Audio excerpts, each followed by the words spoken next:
So I think his command of the offense, command of the huddle, command of the organization, both pre-snap and post-snap, getting in and out of the right, getting out of the wrong calls, getting into the right calls, and then making those right reads, during the post-snap, I think that's going to be his next big step.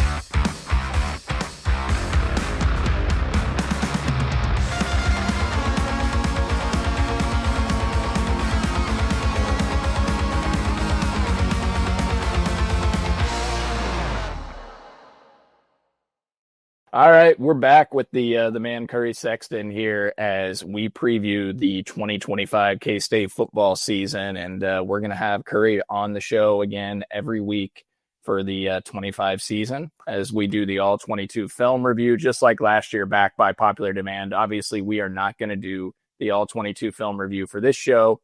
We did it to recap last year's Iowa State game and then the Rutgers game as well in the bowl game. We do not need to relive the Iowa State game in Ames from last year. So probably going to take, just for a programming scheduling standpoint for all of you, we'll probably take next week off, not have the all-22 review due to travel schedules for Curry up. But the following week after North Dakota, hopefully Curry and I are talking about a 2-0 K-State football team and talking about both the Iowa State victory and the North Dakota win. So thrilled to have Curry back. I know everybody loves and it's popular demand, the all-22 film review that we do where we get Curry's expert analysis and opinion. So he's back. We're going to start previewing this season. We're going to preview the Iowa State game on Saturday in Ireland. Curry's going to be there. He heads out on Thursday. And, before I guess we get started, Curry, you're an expert on Ireland. You've already been there. You went there just, a year or two ago. Any pointers for our listeners? That's it. I should know more. We went as a family last year, and we took our 2-year-old daughter and our 6-month-old son. So I probably don't have as many pointers as I should. But obviously Ireland's a great country, great people, beautiful scenery. We last summer we hit obviously Dublin, Galway, and then we spent a lot of time on the southwest coast in a quaint little village called Dingle, which is in County Kerry, and huge fan of Dingle. Just sits right on the Atlantic Ocean there, and in a nice little village, just unbelievable scenery. There's a drive, actually there's two of them. But one drive in particular that you can take where you basically just drive right along the edge of cliffs along the Atlantic Ocean for 45 minutes. It's called Slayhead Drive. Some of the most unbelievable views I've ever seen. Would highly recommend that if you're over in Ireland or if you're spending time on the southwest coast. And then another one that goes north up out of Dingle is called Connor Pass. You drive up basically a little mountain, and you get to this pass. And then when you come down the north side of it, you're winding down this basically mountainside, and the road it's basically one lane. So if you come up on another car, one car is backing up to find a pull-off spot, and just, again, unbelievable scenery. So obviously Ireland has a ton to offer. I've not seen half of it, but if you're hitting the southwest part of the country, definitely make a trip down to Dingle. It's unbelievable. I'd be lying if I wasn't experiencing, and I texted you guys this yesterday, some FOMO. I've got a lot of friends that arrived in Ireland over the weekend and are sending pictures and videos, and it looks beautiful. The weather looks great. You called me soft for not going yesterday, which is fair. I am being soft. I would be remiss. I'd be lying if I didn't say, like, the thought of me having to get on a plane after a potential loss with 100 Iowa State fans, it might be one of my biggest nightmares that exists in the world. So perhaps I am a little bit of a coward when it comes to that. I also don't like traveling long distances on flights. So I am soft for not going, but we'll be at the Holiday Distillery watch party. Maybe the next time we play over in Europe, maybe 30 Mile will be so big that KCSM will send you guys over there. Well, we did. We did discuss going. It probably would be a long time until another international game, though. Maybe that's the new thing with college football. Maybe like the NFL, we start to see multiple games overseas as a way to make some extra revenue. But yeah, we'll see. Definitely missing an opportunity here, but hopefully K-State comes out on top. For anybody that is listening, just want to remind everybody, we have sold out at the watch party at Holiday Distillery for the watch party on August 23rd against Iowa State. So If you missed out on tickets, hopefully you still have an opportunity. You can go check out Holiday Distillery some other time, take the tour, etc., or just pick up a bottle of Ben Holiday Bottled in Bond Bourbon or the soft red wheat, the original, whatever you would like. Get a bottle for the game on Saturday. So if you're not at the watch party, you're able to enjoy some like we will be doing at Holiday Distillery. I appreciate all of you. Really blown away with the response, and can't wait to drink some Ben Holiday Bottled and Bond Bourbon with everybody starting at like 10 in the morning. So that'll be a dangerous show for me, Curry. There'll be some Five Farms Irish cream liqueur. So Curry, if you're over in Ireland, make sure you get some Holiday Distillery's Five Farms. We'll do put it in some coffee. Yeah, absolutely. So, well, hey, before we get started talking K-State, anything new on Wildcat NIL? I'm sure people have questions how they can still support K-State athletes, and catsnil.com, what they can do, what can they still sign up for the membership program, etc. You want to just give kind of the latest lay of the land before we talk K-State football? Yeah, for sure. So obviously a lot has changed since we last spoke on the NIL front, especially in light of the passage and the effective date, July 1 of the House settlement. And so we actually here at the start of this month finalized our partnership with K-State for this new era of NIL. And so Wildcat NIL is very much going to continue to be present on campus at K-State. I guess we are sort of unofficially converting from NIL collective to NIL marketing agency. And so the focus of the focus of Wildcat NIL is going to be generating as many third-party opportunities and as much third-party revenue as we can for our athletes' benefit. And so a huge part of that is going to be our membership, which is going to be in direct partnership with K-State Athletics. There's going to be a revenue sharing relationship there where some of those proceeds go back to K-State Athletics for their use, and then the rest of them stay with us for us to use on our, for our athletes. And so our membership is going to be a huge part of what we do. And so absolutely, if you're not signed up, go to catsnil.com and get signed up. To actually getting ready to revamp that membership, make it better, make it stronger. So there's going to be a lot more in it for the fan. And then the second piece of what we're going to be really focused on is the third party NIL endorsement deals. We're going to be trying to source as many of those as we possibly can, because now that, you assume that if everybody in the Big 12 is spending up to the limit of the rev share cap, then the differentiator is going to be, how do you find more? How do you go out and get more? And so creating as many endorsement activities for our athletes as possible is going to be a huge focus. And so if you're a business out there and you're looking to engage with one of our athletes on a marketing basis, again, reach out to us at Wildcat NIL. And then the third piece of it is sourcing or creating and sourcing third party opportunities that generate passive revenue for the collective that we can then utilize for the benefit of our athletes. And examples of that would be, we have a beer with Manhattan Brewing Company. We have a Avery Johnson lemonade. We've got a partnership with a local developer in Manhattan.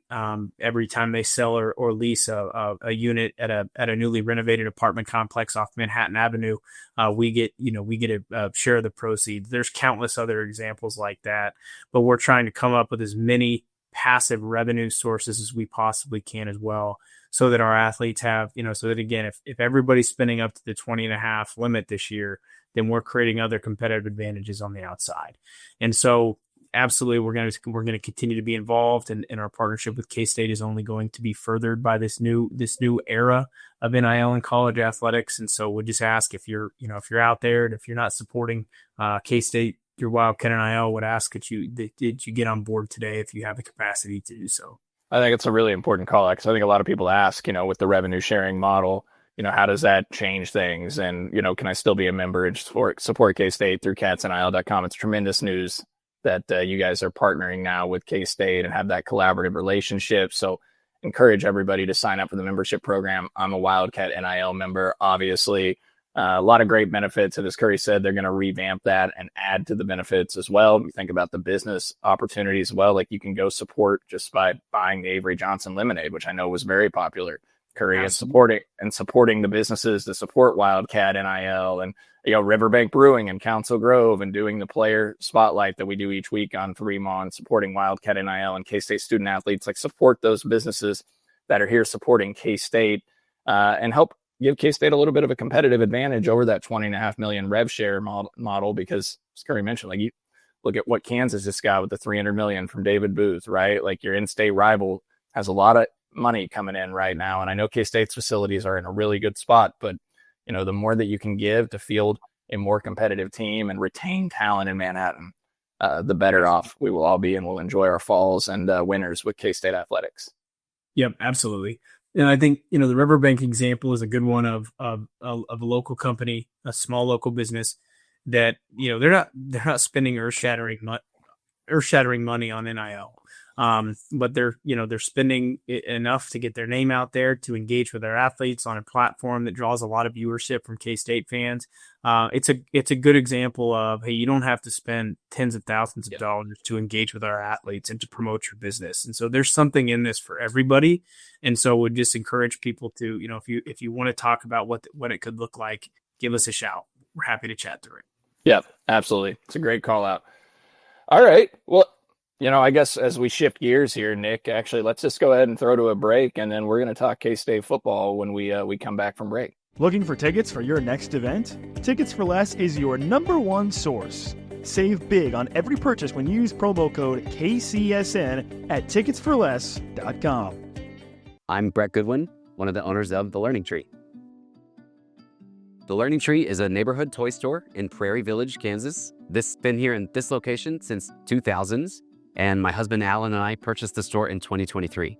Alan and I grew up in families where we've always wanted to have a business together. Alan grew up, for instance, his parents had a jewelry store. I worked in a local toy store here in Prairie Village when I was growing up. When this opportunity happened in 2023, we knew right away we wanted to contact them and pursue the store. We wouldn't have been able to get the store without the team at Emprise Bank. From the day we contacted them, they knew what we needed to do, which was very helpful. I would absolutely recommend the team at Emprise Bank to anyone looking to secure a business. We worked with Emprise from day one. They were extremely helpful. They were always great resources. We talk to them frequently. They know the area. They're very friendly. We know who we're going to talk with, and they know what we need to do. We hope we'll see you at the Learning Tree. Folks, nothing beats hanging out with the boys on a hot summer day and watching some baseball. And the simplest way that you all can get in on the action is to download the Pick 6 app from DraftKings. It is crazy simple. Just pick more or less on the stats for 2 or more of your favorite players, and boom, you're in the mix for big cash prizes. And the best part is, Pick 6 is available right here in Missouri. Don't miss out on the fun. Don't settle for a smaller payout. Switch to Pick 6, and right now, new customers can get $25 in bonus picks with their first deposit of $5. Here's what you got to do. Download the DraftKings Pick 6 app now and then use code KCSN. That's code KCSN for new customers to get $25 in bonus picks with their first deposit of $5. Better payouts, bigger wins, only with Pick 6 from DraftKings. The crown is yours. Gambling problem? Call 1-800-GAMBLER. Must be 18 plus. Age and eligibility restrictions vary by jurisdiction. Void where prohibited. New customers only. Minimum $5 deposit. Bonus picks expire 168 hours after issuance. For additional terms and responsible gaming resources, see pick6.draftkings.com/promos. All right, Curry, as we look ahead to the 2025 football season, let's start with maybe biggest area of concern or question mark you have about the 2025 K-State team. Where does that stand for you? Yeah, I'm going to call out two, really. And I think they're, probably what a lot of people would echo as well. I mean, offensive line is one, and then our secondary is another. And those, the question marks that exist there are probably different in each case. I mean, the offensive line, the question just surrounds the fact that we're replacing a lot of production from last year. Sure, we've got guys who played a lot of snaps, and Taylor Portier, Sam Hecht, Andrew Linegang, even John Pastore to a lesser degree. And then you're bringing in some other pieces from outside of the program to help fill some gaps, guys who played a lot of snaps but have not played a lot of snaps for K-State. And then losing George Fitzpatrick, who was inarguably going to be the anchor of this offensive line, and losing him for some indefinite period of time just kind of exacerbated those questions because he was going to solidify the left side of that offensive line and was going to eliminate some of those question marks. And with him being out for a period of time, then you've got to reshuffle again and figure out, hey, how do these pieces fit? So I guess, I think we feel comfortable that there's a little bit of depth there. Then we've got some options. We've got some versatile players, but how do those guys mesh? How do those guys fit? How does Coach Lepak, how does he find the best 5 players to play this Saturday and Saturdays beyond? And so really looking at, question marks. How does John Pastore fit in at left tackle? And is he able to stay healthy, which has been something he's battled in his career? How does Taylor Portier in year number 6 or 7, how does he improve upon, past performances and overcome some injuries that he's dealt with? Sam Hecht had a great year last year. How does Sam improve upon that? And then on the right side of the offensive line, I think there's a fair number of question marks, in terms of, who plays the majority of snaps at right guard? Is it JB Nelson or is it Andrew Linegang? And if it's JB, how does a kid who got here a few months ago from Penn State, how does he fit in? How does he gel with this other group? And then at right tackle, similar questions. Is it Terrence Enos or is it Andrew Linegang? And again, how does that right tackle fit into the group? And so question marks there. I do feel good about the group. I think that there's some real upside there, but obviously that's a lot of pieces to mesh together, especially after, the George Fitzpatrick situation of just about a month ago. And then in the secondary, I think, there are some pieces there that you really, really like, but there's also some youth and inexperience. You love having BJ Payne back. VJ's, he's basically a 4-year starter at this point. He's a guy who's improved year over year. You feel really good about having him there on the back end. But beyond BJ, there's a lot of youth and a lot of inexperience. And part of that is because of some injuries that we continue to deal with, with guys like Colby McAllister, who's coming off of a season-ending injury late last season. Gunnar Maldonado, transferred from Arizona, team captain at Arizona, kind of dealing with some of the similar things. And then you're looking at potentially starting a transfer in Marquavius Moss, who comes up from the Division II level, a guy that they really, really, really like. How does he transition into the FBS, into the Power 4 level? And then at that other safety position, if Gunner's not healthy on Saturday, how do guys like Wesley Fair and Logan Bartley, a true freshman, how do they step up and fit into the group? So a lot of questions in the safety group, and then obviously questions at the cornerback position as well. We know there's a lot of capable guys there, but again, just like the offensive line, who's going to step up and take those roles? I think you feel good about, what guys like Zayshawn Rich and Donovan McIntosh have done for the program in their short time here. Both have shown flashes. And then, on top of those two, how do guys like Justice Clemens, Amarion Fortenberry, Jaden Rowe, how do those guys find a role? And how do we, again, find the 2 or 3 best players at that position, to battle week in and week out in the tough Big 12 conference? So those are the 2 position groups or 2 areas with the most question marks in my mind. I think, again, you feel really good about what's there, but it's just a matter of, hey, we got to have guys step up. We got to have guys perform, and we got to have week 1, week 0. Yeah. Especially with some of the prolific passing attacks the K-State will face. TCU, Baylor, 2 of the better passing attacks that we saw in college football last year. Texas Tech expected to be much improved offensively, and actually a lot of the metrics that like them to have the best offense in the Big 12. So, you've got all those teams on the schedule. Utah is expected to make a jump, though they're probably going to be more run-oriented. We'll get into the secondary matchup against Iowa State's receivers specifically here in a few minutes on the show. But, from a positive angle, what would you say is the biggest strength, Curry, on this team? Man, I think we have a lot of them. I think we have a lot of strength. I mean, I think to me, your most important strength is in your quarterback. I mean, you've got a guy who was a prominent recruit, had an impressive freshman season backing up Will Howard, and then by all accounts had a really strong sophomore campaign. Sure, we struggled to the finish in November, but if you look at the numbers, Avery had a really good year for first year as a starter. I think the expectations that were placed upon him last year were maybe a little bit high, but I think now going into year 2 as the starter, I think maybe people are underestimating the type of leap that we're going to see from him. I think that's our biggest strength, is we're going to see a much improved Avery Johnson, which is going to be huge for this football team. I think our running back group is a strength. You've got Dylan Edwards, who is one of the premier game breakers in college football. And then you've got a young guy like Joe Jackson, who gives you a totally different type of feel at that position.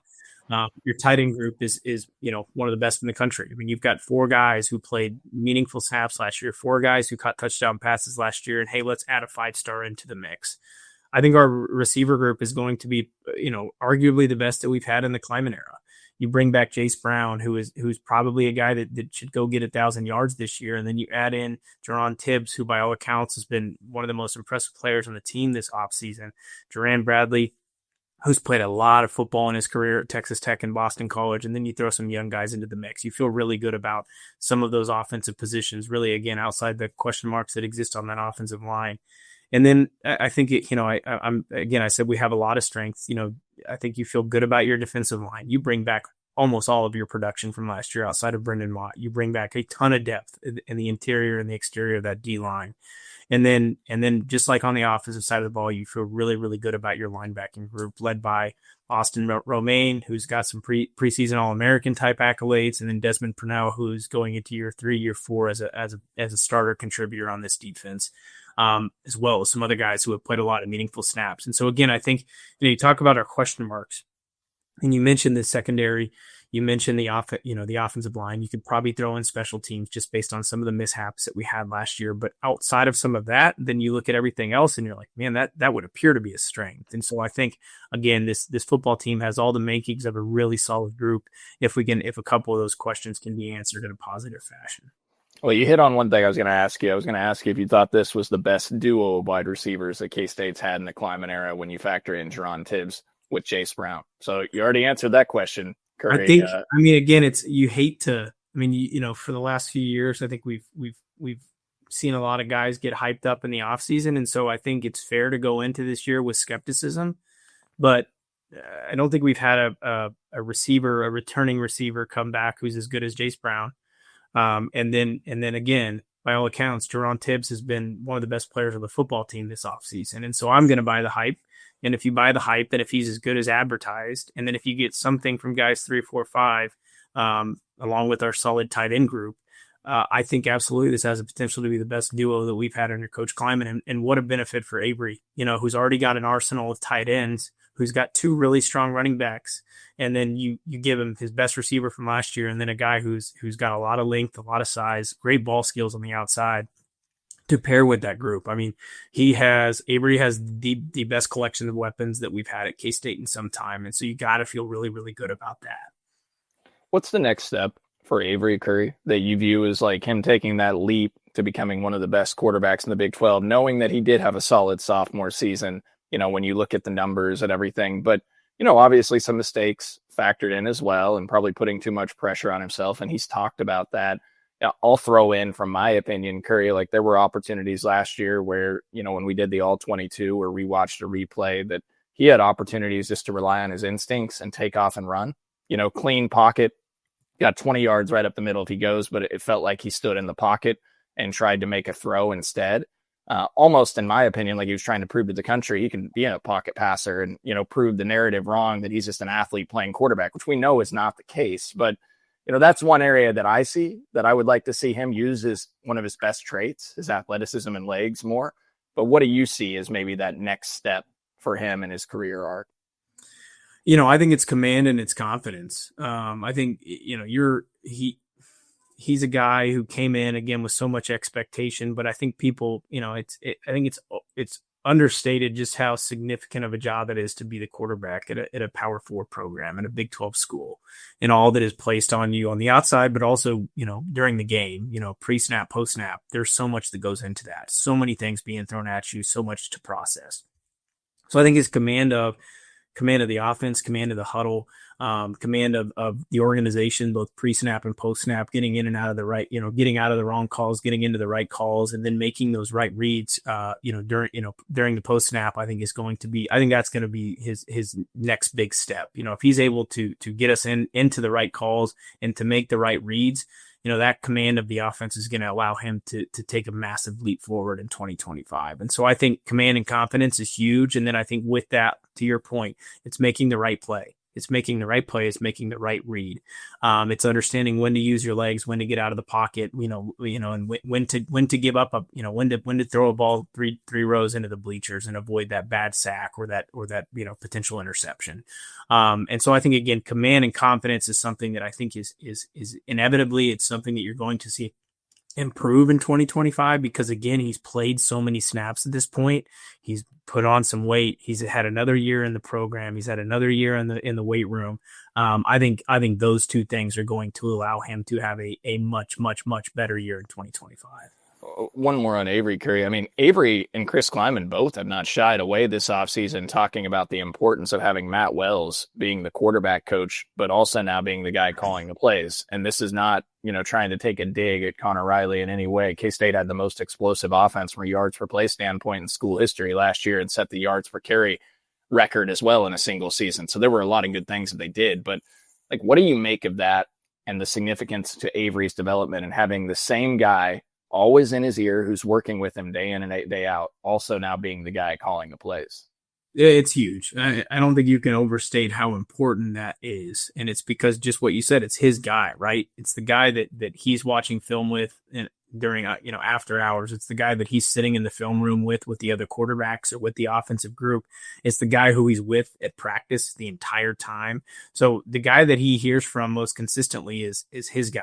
And so you just can't overstate how significant that is because there's a rapport there and there's a level of trust there that you just, again, you can't overstate. And it's not to say that there wasn't a good relationship with Avery and Connor Riley, but they just didn't spend a fraction of the time together because when Avery's in with Coach Wells, Coach Riley was in with his offensive line group. And at practice, Coach Riley's coaching the offense, but he's also coaching his offensive line group. And Coach Wells has just always been that mainstay in Avery's corner and Avery's, in Avery's ear. And so I don't think you can overstate how significant that is because of the level of trust and the level of rapport that already exists between those two. And then not to mention, Matt Wells has a strong history of coaching, on the offensive side of the football, developing quarterbacks, including a guy like Jordan Love, who's really had a couple of strong seasons in the NFL the last 2 years. And so you feel really good about the type of play calling that he can bring to this offense for Avery's benefit and it matches Avery's skill set. And so I'm really excited to see what those two can do together in 2025. One more on this team before we break down Iowa State after another break. Before we go to a break, let's talk about Dylan Edwards real quick. You mentioned him. It's been talked about. He can be one of the most talented players, is one of the most talented players on this team, and obviously showed a lot of those dynamics last year, 7.4 yards per carry, 17 rushes of 10 yards or more. I mean, over 20% of his rushing attempts went for 10 yards or more, but we didn't get a chance to see some of those home run plays until late in the year. He got tripped up a couple of times early in the season when he had a chance, and he was really close to popping one. I think you and I talked a lot last year when we did the All-22 about how they utilized him in a variety of ways. And I think one of my frustrations was how they used him in the passing game, Curry. And then we saw in the bowl game, they went deep to him, a couple of times. And it felt like there were some different packages that they utilized there. I didn't feel like when I watched this last year that we utilized him on simple angle routes or crossing routes, getting him on mismatches on linebackers where he could just catch the ball in space on the run, full speed, and use his explosiveness to burn a linebacker or something like that. Just a simple route. A lot of times I felt like we ran him just to the boundary on, curls or out routes, et cetera, hitches. How would you like to see Matt Wells in this offense utilize Dylan Edwards differently this year to maximize his skill set? Yeah, I think completely agree with you. I think last year, and I think the dynamic between Dylan and DJ last year was one that made it tough for the offensive, staff because DJ was your workhorse. He's one of the best players in the Big 12. And so I think there was a desire to get him as many touches as possible, and rightfully so. But because of that, I think sometimes we forgot that, hey, we've got this game breaker who we can also get the ball to and put him in space and good things will happen.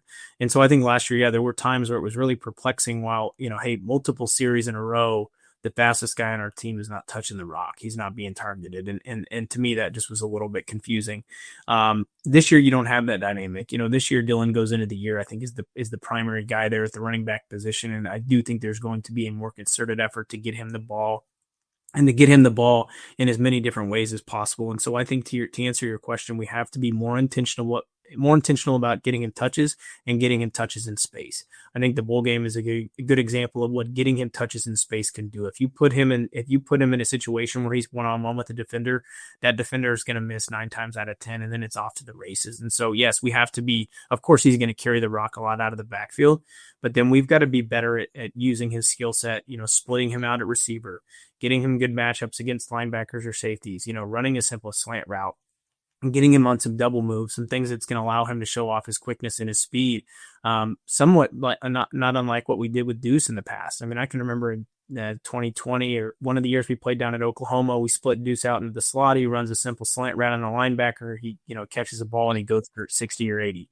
And that's the type of stuff that you can do with Dylan. You get him into the right situations. You get him against the right defensive coverages, and you've got an ultimate mismatch. And so we've just got to be better about getting him the ball in space. And I think this team, this coaching staff is going to do that this year. I think, again, it's not that we are going to miss DJ Giddens, absolutely, but the fact that you don't have that clear number one running back ahead of Dylan, it gives you the ability to be a little bit more creative, because all of a sudden you're not worried about getting DJ touches. Now the focus is, how do we get Dylan Edwards the ball?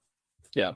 And to be fair, I mean, Avery Johnson does have to be a little bit more accurate on the downfield passing attack as well. I think his rate of completions on 20 yards or more last year that traveled through the air was around 26%. You need to see that number jump closer to the 40% mark. And hopefully with experience here, that increases. Dylan Edwards has hit more on some of those deep balls, but I don't even know, running a lot of deep balls, like you just said, like simple short routes where he can use his speed and space and playmaking ability works. And look, in Big 12, among Big 12 running backs last year, no player other than DJ Giddens averaged more yards after contact than Dylan Edwards among all Big 12 running backs with 70 attempts or more. So guy that has some physicality. Wow. And I think, and I know we're going to get into Iowa State, but you think back to the Iowa State game last year and think of that first play of the game. And you start Dylan out in the slot out wide, you bring him in motion, and then you run an option back to the boundary with Avery and Dylan. And if not for an awry pitch, then that thing may have gone 75 yards and we may have been on 7-0 after one play. But that's an example of, and of course that play didn't work out as we had planned, but that's an example of creatively finding a way to get Dylan the ball in a good matchup, in the right matchup. And in that case, if the pitch is completed, then Dylan has to beat one guy. He has to beat a safety, and he's gone. And so again, we just have to find ways. And the same applies to Jace. It applies to Jerron Tibbs. It applies to all of our playmakers. You've got to find ways to get your playmakers the ball in the right matchups, in the right settings. All right. Well, great stuff there from Curry. We'll talk Iowa State specifically when we come back from one final break. Thanks for listening to KC Sports Network. Make sure you download our new app. Find it on the App Store or Google Play. Just search KC Sports Network. Curry, you hit on this earlier. We're going to make this our top storyline of the game as we think about K-State's matchup against the Cyclones. K-State's secondary against Iowa State quarterback Rocco Beck and his surrounding skill talent at wide receiver and tight end. Before we get to that, as a reminder, our top storyline is brought to you by our friends at Elanco. If you're looking to remodel your home or have a project you want completed to enhance your house, contact Elanco. Elanco has been the remodeler of choice for people throughout Kansas City, Northeast Kansas, and Western Missouri since they were founded in 1986. From premium window replacements, bathroom remodels featuring the Kohler Luxstone shower system, siding, doors, and much more, Elanco has you covered. And what makes it choosing Elanco an even better choice is that not only will you get 5-star service, but they're also owned and operated by tremendous K-Staters. So you can support a family of Wildcats when you choose them. Go to elancohome.com. That's ALENCO home.com for more information. Curry, I think one of the biggest unknowns for both of these teams is what K-State has in the secondary with so many new faces, as you outlined earlier, like Zayshawn Rich, 112 snaps last year as a true freshman. Donovan McIntosh, redshirt sophomore corner, 6'3", a lot of talent, but 55 snaps in his career. Logan Bartley, true freshman at safety. Wesley Fair, less than 40 snaps in his career heading into his redshirt sophomore year, another safety. Jaden Rowe, a corner that's number 2 on the depth chart behind one of the corners, hasn't really played much during his time at Oklahoma. He's heading into year 4 of his college football career. So you got VJ Payne back, 26 starts over the last 2 years, started every game for the Wildcats. He's heading into year 4, started 4 games as a true freshman as well. he's kind of the centerpiece, but you don't have Gunnar Maldonado for this game in all likelihood. Colby McAllister, one of your other experienced returning secondary guys, going to be out for this game as well. At the same time, Iowa State, without 2 NFL receivers they have to replace, that accounted for 63% of Rocco Beck's total passing yards in his entire career at Iowa State. Like, how do you feel about K-State's secondary in this game, matching up not only against Iowa State, but talented offenses the Wildcats will see throughout the 2025 season? Yeah, I actually feel pretty good. One, because Jaden Higgins and Jalen Knoll are not going to be out there. Those were 2 unbelievable receivers, 2 of the best receivers in the conference last year, and for second day NFL draft picks, both guys who are seemingly having good fall camps with the Houston Texans, performing so well that the Texans traded a receiver in his second or third year from Alabama, just within the last couple of days. And so I think you feel really good about the fact that those safety blankets they're not out there for Rocco Beck. And so I think that gives you a little bit of peace of mind. And sure, they're going to have other guys who are capable of making plays, but I don't know that they have anybody who's as talented as those 2 were. And so, but I think what gives me peace of mind is that Joe Klanderman and Van Malone have been with Coach Kleiman for the last several years. I mean, most or all of his duration as the head coach of K-State, and year over year, you lose key guys in the secondary, and year over year, you wonder who's going to step up. And year over year, we have guys find a way to step up. I mean, you look over the history of the Kleiman era, and you've had guys like, Rust Yeast and Julius Brents and some of these other guys come in and prove to be really talented players. And I think it's fair to assume or expect that that's going to happen this year. And I think Coach Kleinerman, the defensive staff, are going to put guys in the right position to be successful. And I think, again, I go back to VJ Payne is going to have to be really, really good to take some of the pressure off some of these other guys. But I think if you're a program like K-State, you're a developmental program like K-State, this is the kind of stuff you pride yourself on. You pride yourself on, hey, we've got a 4-year starter at strong safety, and hey, we're bringing in a transfer at one of the other safety positions. But then beyond that, you look across our roster, and the other starters are all developmental players. Again, like you said, Donovan McIntosh in year 3, Zayshawn Rich in year 2, Wesley Fair in year 3, Logan Bartley in year 1. All of those guys are going to play meaningful snaps on Saturday. And so, you feel good about the staff who prides themselves on being developmental. They're giving guys the opportunity to develop and then to prove themselves. And so I think with that, you got to feel okay about the guys that we're throwing out there. And then I think beyond just looking at the secondary in a vacuum, I think what makes you feel good about the matchup is, hey, we've got a really good defensive front.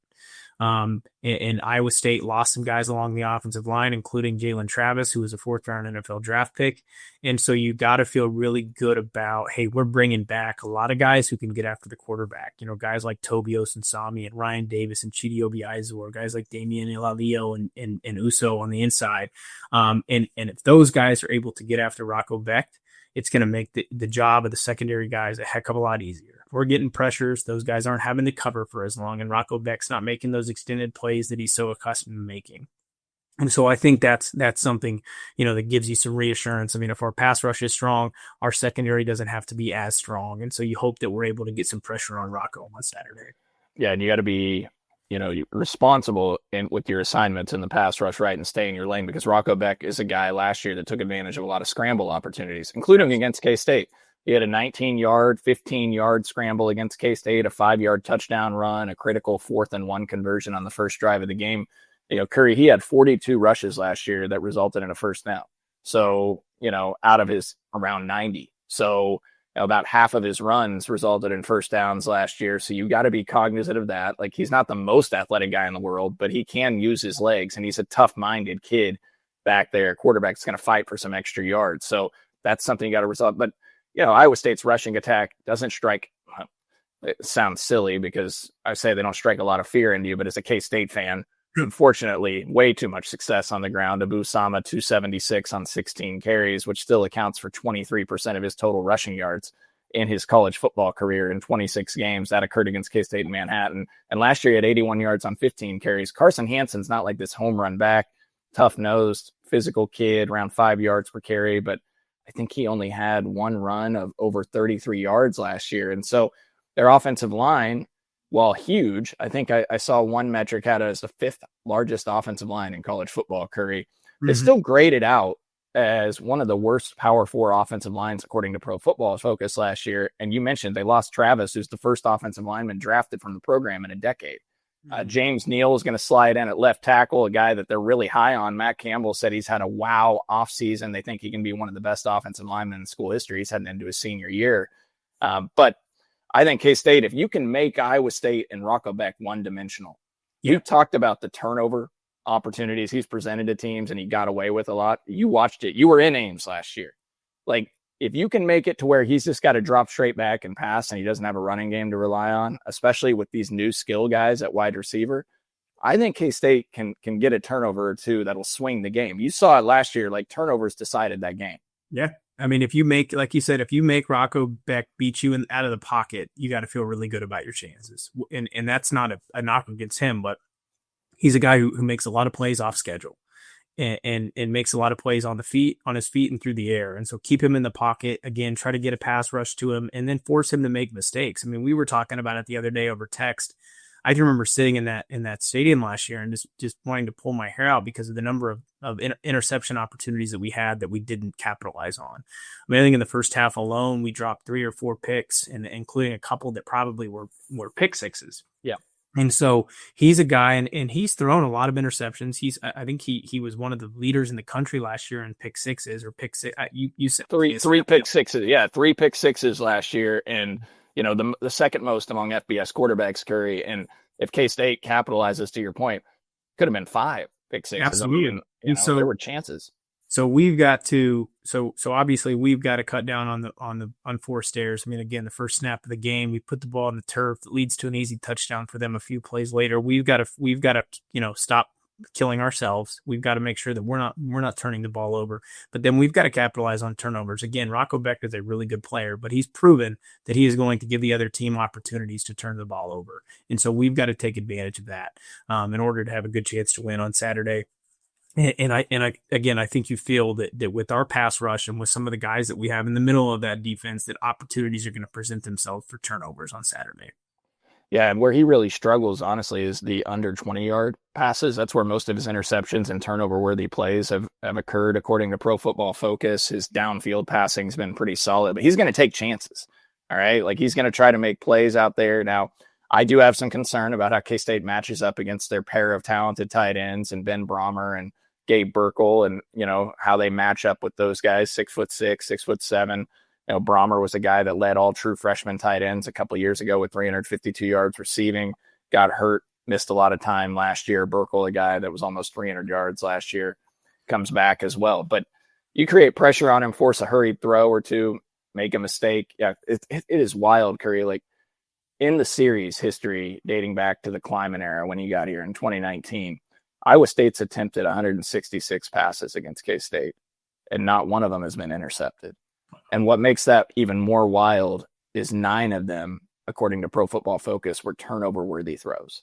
Mm-hmm. So they have gotten away with a lot. And last year in Ames, we witnessed it firsthand. Like, I was texting you guys the videos the other night, rewatching the first quarter, and just how painful it was to see some of the opportunities where if K-State just turns their head, they're right there. It's a pick six. Or got a hand on the ball. You catch the ball and it's a pick six. So there's going to be chances there. Do you have a prediction on the game, Curry? Yeah, I told you yesterday. The closer we get to the game, the better I feel about it. And I think it's primarily because I think we return more than they do, and we lost. I think we lost. I mean, again, looking at the 2 receivers that they lost in particular, as well as, again, 2 NFL cornerbacks that they lost that I think we didn't even get the chance to talk about, plus Jalen Travis. I think you feel like they have a lot more key players to replace than we do. And you look at that game last year, and I know it's, that last November is full of, woulda, coulda, shouldas, but we went to Ames for a cold late November game with a lot happening and a lot of things having taken place in November. And despite us trying to beat ourselves over and over and over again, we had a really, strong chance to win that football game, or at least make it a close one in the end. And I think the closer we get, the better I feel about this game. I feel good about the team that we have coming back. I think we're gonna capitalize on opportunities on Saturday. I think we win 31-20. I think it's a close football game. I think we score late to make it a 2-possession football game, and I think we win by 10, 11 points at the end of the day. Well, I'll gladly take that. That would relieve a little bit of stress. 13 of the last 16 matchups, excluding the pandemic season, decided by one score, which is pretty wild to think about. Even a lot of the teams you were on, Curry, went up to Ames, the 2012 team, I think won by 6. It was highly contested still. I mean, it's not an easy team to beat. No, they always give K-State a fight. And so last 3 games. I think I saw a thing on Twitter yesterday that I thought was a little but it was pretty appropriate. It was, it said it was. I think it was in response to maybe one of your tweets about turnovers in the history of this series, the recent history of this series. And the comment was, for a team who gets lauded as not being themselves, we have beat ourselves a lot over the last several years, and so I think find a way to be the team that doesn't beat themselves, like Iowa State has proven to be over the last 6-7 years. Find a way to be the team that doesn't turn the ball over and that capitalizes on a turnover or two that swings this football game. And if we do that, I think you feel really good about our chances to win. One other thing about Iowa State, fewest penalty yards per game last year in college football. And if you look back over the last few years, they've been top 25 in that most years in fewest penalty yards per game. So they are disciplined. Now they have gotten away again with a lot of turnover breaks. When it comes to that, K-State has been a team that's been really good in turnover margin, forcing turnovers, minimizing mistakes in the Kleiman era until last year. And they took a significant step back. So that's going to be a huge key for this K-State defense. And then the K-State offense not putting the defense in a bad spot like they did in Ames last year and so many other times. Iowa State had 2 touchdowns of 30 yards or less last year because of 2 turnovers. So season prediction record, Curry, and then we'll get you out of here. What do you have for K-State this season? I think last season I was a little too aggressive. I think I went 11-1. Yeah. So I'm hesitant. I want to go 11-1 again, but until we find a way to not lose those games that we shouldn't lose, the Houstons of the world, I'm going to go 10-2. I think we'll get off to a strong start. I think we'll be 4-0 going into the bye week, and we'll be feeling really good about ourselves. But we've got a tough Big 12 slate, including trips to BYU, Oklahoma State, and Utah. KU as well, 4 really, really tough road trips in the Big 12 calendar, plus a non-conference game at Arizona, coming off of a tough stretch to open the season. Until we prove that we are not going to be the team that slips up and loses games that we shouldn't lose, I'm going to go 10-2, and hopefully that gets us into Arlington, and hopefully we go win that game and find a way to make an appearance in the college football playoff. Minor correction, Curry, for you. Baylor, not BYU. Right. Sorry, Baylor. Yeah, I know you meant Baylor. It starts with a B. Just mixed it up. I'd rather go to BYU this year than I would Baylor. So maybe I was just wishful thinking on my part. But yeah, it would be. It's going to be a hard place to play no matter what with that atmosphere there. But without Jake Ratzloff, they're probably due for a regression, and unfortunately, you don't get them this year. So I've also got them at 10-2. Curry, I've got them with losses at Baylor and at Utah. Which I think if I had to choose, those would be the 2 that I would choose. But knowing us, we'll find a way to win one or both of those games, and we may happen to slip up in another 1 or 2 games. But I hope the team proves us wrong. I think this team has the capabilities of having a really, really special year, and we said that last year. I think we all feel that way this year, but approaching it with a little bit more cautious optimism in 25 than maybe I did in 24. Well, Cyclone diehard fan John Kurtz has K-State losing to Iowa State on Saturday. So I like the reverse jinx approach. So I'll give John the benefit of the doubt there. I actually, funny enough, the other day Scott Wildcat posted a poll on KSO, and it was like, what's the outcome of the game, and it was 12 different scenarios, and I clicked one that I didn't really intentionally mean, but I clicked Iowa State wins by 1 or 3, and Scott messaged me on Twitter and was like, I don't like to see you picking Iowa State to win. I'm like, well, I wasn't really I just wanted to see what the poll results were. And I said also I'm a big fan of the reverse jinx. And so I couldn't go on the record on this pod and say that we were going to lose, because I do feel really confident about Saturday, but I thought it was funny that I clicked that button and then I got a message from Scott Wildcat. So if I hope John is taking the approach of the reverse jinx, and I hope come Saturday we're all making fun of him for his prediction, and he's just laughing about the fact that he was wrong. So I guarantee he'll be happy. I know he takes a lot of heat. People say he might be a little negative at times. He's probably just more realistic than me sometimes, and more level-headed. But he'll be happy as everybody if K-State comes out with a win, and to be proven wrong. We all will. Yeah. Iowa State's had our number for I mean, other than the 2022 win up there, the tight one, they've had our number in a lot of the climate era. And so, and Saturday's a wild card, man. You're playing a top 25 team in a different country, in the top 25 conference opponent in a different country in a week 0 game. There are a lot of things that are abnormal about this particular matchup, which makes it one that is just so hard to predict. But again, Iowa State, historically slow starting team, I believe lost more important pieces than we did. I believe we've got more coming back in the core of our team than they do. And so you feel like if the teams, and the teams play their typical early season game, you feel good about the Cats' chances, but we're going to have to prove that we can beat this team because Matt Campbell has had our number. Yeah, well, we'll put on a bow on the show with that, because Matt Campbell, from August and September during his career at Iowa State 2016 on, excluding the pandemic season, 4-14 against Power 4 opponents and 17-16 overall in August-September games. Chris Kleiman 16-5 overall in that same time from 2019 on when he's been at K-State, and 7-4 versus Power 4 opponents. 7-4 to 4-14. Now something's got to give. Chris Kleiman's got to get over the hump against Matt Campbell and Iowa State, and start to get this series back on track to where K-State's consistently winning more games against the Cyclones. And hopefully that starts in Ireland on Saturday. And hopefully we're talking about a K-State win next time Curry comes on the show, and we're talking about a 2-0 start to the season. Curry, hope you have a blast in Ireland. Cannot wait to do this show again this season. Appreciate you so much for coming on. Encourage everybody once again, go to catsnil.com. Find out the different ways to support Wildcat NIL. They partner with K-State, as you heard on the onset of the show. So great ways to support Kansas State athletics and Wildcat NIL. Sign up for the membership program. Obviously, support Holiday Distillery. Can't wait to see many of you at the distillery on Saturday for our watch party that is sold out. And want to say thank you again to Nick Springer behind the scenes, who produces the show. For Curry Sexton, for me, Cole Manbeck, thank you for listening to another show on 3 Mall.